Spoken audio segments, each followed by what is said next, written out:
Wow! Bienvenue à Hub City Chess. Alors, je viens d'avoir une nouvelle chaise, alors je l'utilise un peu, je la teste.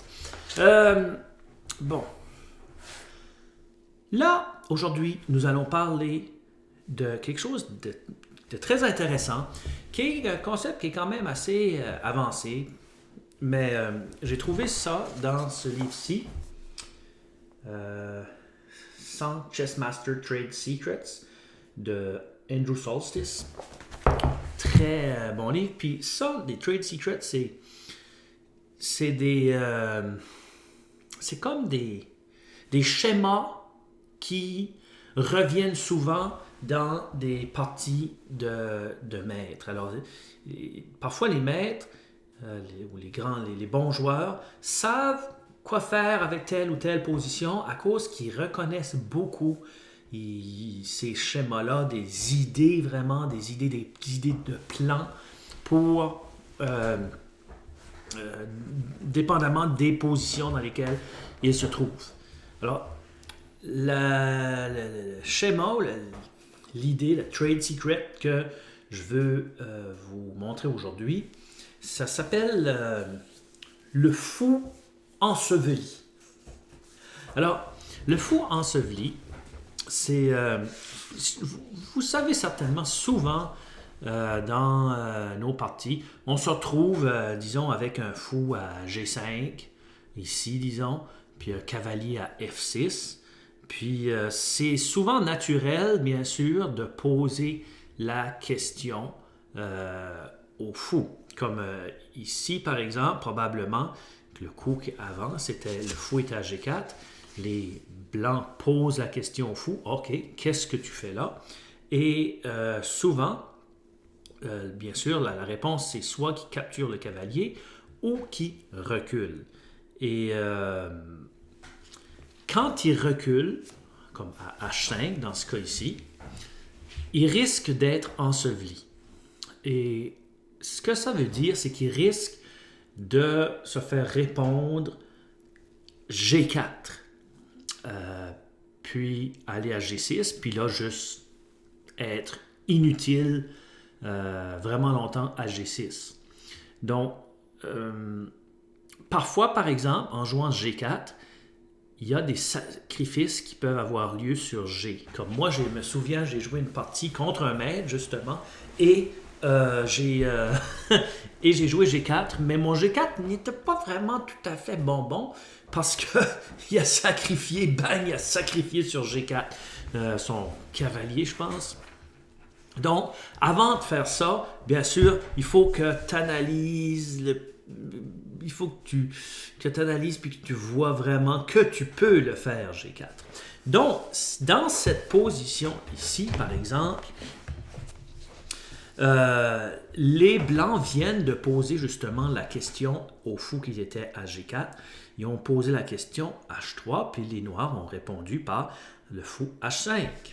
Puis et ont gardé ainsi le clouage sur le cavalier. Okay? Si les blancs joueraient, disons, calmement, ouais. S'ils joueraient un peu passivement, peut-être, ils joueraient D3. Les noirs auraient, bien sûr, le temps de rocker, préparer rocker, puis jouer D5. Donc, ici, les blancs sont aperçus qu'ils pouvaient ensevelir le fou noir en jouant G4. Bien sûr, ici, il faut absolument, quand tu fais ça, il y a des grands dangers parce que c'est un pion qui est devant ton roi que tu as rocké pour protéger ton roi, puis là, tu pousses un pion devant lui. Il y a les dangers aussi que les noirs sacrifient sur G4. Ici, par exemple, ça ne fonctionnerait pas parce que cavalier prend, attaque le le cavalier. Les blancs ont des manières de protéger. Le cavalier est encore cloué. La dame va se rendre à F6 probablement, donc, mais les blancs peuvent jouer fou D3, dame F6. Et ici, ils peuvent jouer soit tour E3 avec l'idée fou F1 ou fou E2 même. Donc, l'idée ici de sacrifier sur G ne fonctionnerait pas. Et je suis certain que quand les Noirs ont joué fou H5, ils ne s'attendaient absolument pas que G4 allait être joué parce que habituellement, ce genre de mouvement, de coup-là, affaiblit beaucoup trop le roc. Okay? Donc, il a joué après G4, fou G6. Puis là, les blancs ont été pour le centre maintenant, D4, fou E7, parce que les noirs ne peuvent pas se permettre de laisser le roi au centre. D5, le cavalier recule à B8. Et là, ça qui est important, c'est de voir que le fou noir aussi est bloqué par son pion, mais le fou blanc le fou sur couleur blanche, le fou noir sur couleur blanche ne joue pratiquement plus. Et il y a très peu de mobilité en plus. C'est vrai, par exemple, et ça c'est très important, que les noirs peuvent avoir dans ce genre de thème-là, de schéma-là, peuvent avoir le fameux H5, qui est aussi thématique. H5, puis là, attaquer ainsi le bord roi.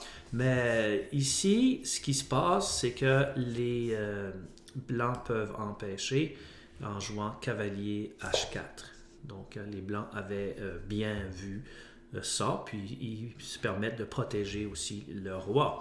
Cavalier a joué à G8 ici, attaque le cavalier.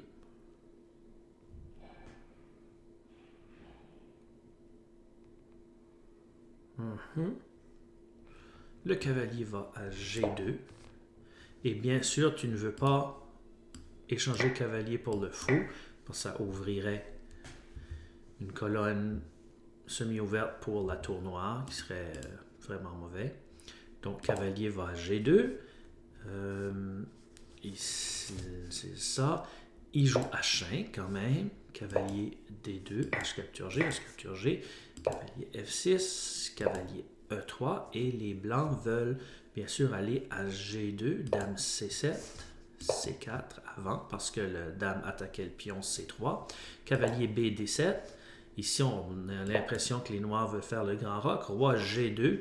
Et les noirs ont décidé de faire cavalier C5, mais l'auteur dit que, bien sûr, le roc aurait été probablement une meilleure idée avec l'idée tour H7 et tour H8 pour contrôler cette colonne-là, qui aurait été pas mal plus égale comme partie.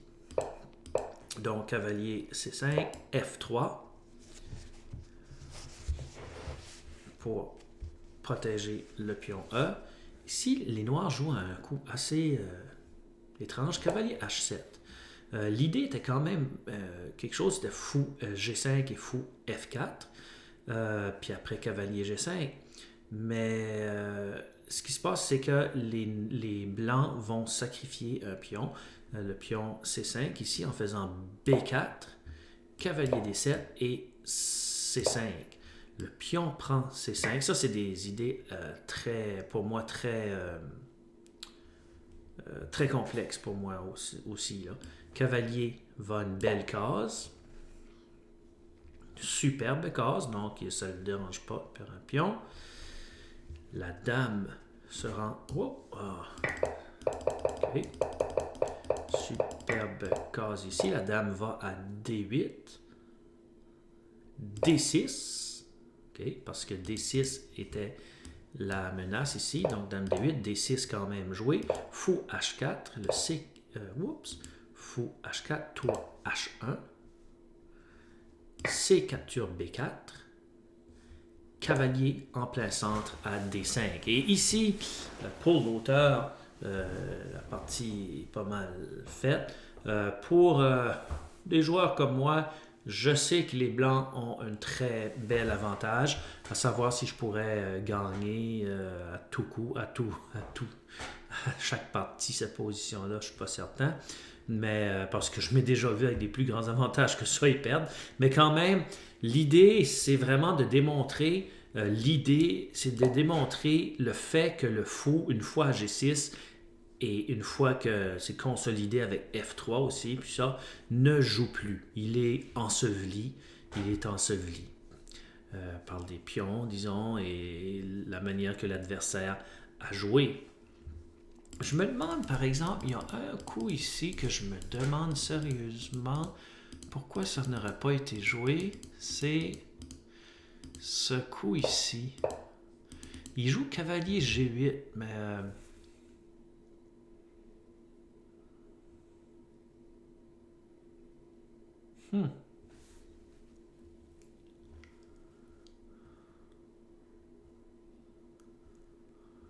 Ouais. La raison, c'est, je pensais cavalier prend ici, mais bien sûr, ça ne fonctionne pas à cause le cavalier prend là, doit prendre et gagne une pièce au complet. Bon, on a toujours des petites questions. Alors, comme je disais, ce coup-ci a dû être très surprenant pour l'adversaire. Mais ce sont probablement de très, très bons joueurs. Regardons maintenant l'exemple d'un fou enseveli. L'exemple probablement la plus connue, c'était Winter contre Capablanca en 1919. Alors, Winter contre Capablanca en 1919. Oh, il manque un pion ici. Ah, ok. Là. Ok. Donc, cette partie-ci est probablement une des parties les plus connues dans l'histoire du fou enseveli. C'est parce que c'est Capablanca qui l'a joué. Ici, ils disent que un bon plan pour les Blancs et une idée qui est commune, ça aurait été de jouer cavalier à D2 pour, avec l'idée, l'apporter à C4, puis après pousser F4. Ça aurait été une bonne idée. Mais ce qui s'est passé, même avec cavalier D2, même si les noirs jouent G5, disons, le fou va se rendre à G3. Puis il n'est pas enseveli ici parce que le pion va être capable à un moment donné d'aller à F3, puis le fou va reprendre vie à F2. OK? Ça, c'est important aussi. Donc, regardons un peu. Ici, les Blancs ont décidé, et je veux dire, on ne le blâme pas nécessairement, de profiter du cavalier qui est cloué par le fou, cavalier qui ne peut pas jouer, qui est cloué par le fou, pour l'attaquer une autre fois avec son propre cavalier à D5, puis en placer en plus le cavalier en plein à D5. Les Noirs ont décidé, bien sûr, ici d'ensevelir le fou. S'il ne se laisse pas faire, c'est-à-dire s'il ne joue pas ce qu'il vient de jouer, cavalier capture cavalier, après reculer son fou, supposons qu'il essaye de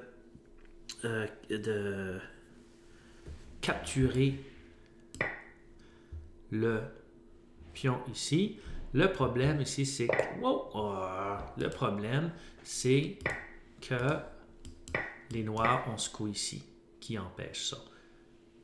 Si les blancs désirent jouer là, disons, pour attaquer la dame, le cavalier revient, puis les noirs ont gagné une pièce au compte, une pièce. Donc, ça fait qu'il ne peut pas prendre à G5. Bien sûr, avant de jouer G5, il faut que tu t'assures qu'il ne peut pas capturer sur G5. Alors, les blancs ont capturé le cavalier, et le fou a été à G3. Et là, on voit encore que le fou, ici, est enseveli. Il a joué à G3, le fou a joué à G4 pour clouer à son tour le cavalier et probablement faire des pions doubler, absolument. Parce que si le cavalier réussit à sortir de là, à s'en aller, ça revient à la même chose que tout à l'heure. Peut-être, probablement que le pion va faire jouer à F3, puis le fou va sortir de son tombeau. Donc, les blancs, les noirs veulent faire en sorte que le cavalier, ou plutôt que le fou, ne sorte plus de là. Donc, H3, les blancs ont pensé, OK, je vais poser la question au fou, de toute façon, il ne peut pas faire grand-chose d'autre. Capture, et échange les dames en ensevelissant, ça se dit-tu, le fou à G3. Alors là, le pion ne pourra pas aller à F6 parce qu'il va se faire capturer. Et les noirs ont décidé après de jouer, de consolider le tout en jouant F6. Et le fou est enseveli. Quelqu'un peut dire, parce que moi, c'est ça, je m'ai demandé un peu, OK, ouais, le fou est enseveli, mais qu'est-ce qui se passe avec le fou qui est là? Ces pions sont sur les mêmes cases, comment super qui est lui? Ben, il est super parce que la différence est que celui-ci peut revivre, tandis que celui-là va être enseveli, il ne va pas jouer de la partie. Celui-ci, avec un peu de jeu sur l'aile dame, va sortir probablement à C5. Puis il va être capable de faire beaucoup de dommages. Tandis que lui ne joue plus. Ça fait que donc, ce qui se passe, c'est que les noirs, vraiment, vraisemblablement, sont pratiquement en train de jouer avec une pièce de plus. Donc, c'est ce que c'était pour aujourd'hui. C'était le fou enseveli. Je pense que c'est une manœuvre assez intéressante. Puis, comme je vous dis, ce livre-là est plein de ces choses-là. Et ça peut donner un peu de l'eau à votre moulin. Alors, à la prochaine, c'était Hop City Chess. Oh, et merci, on est 900. Yay!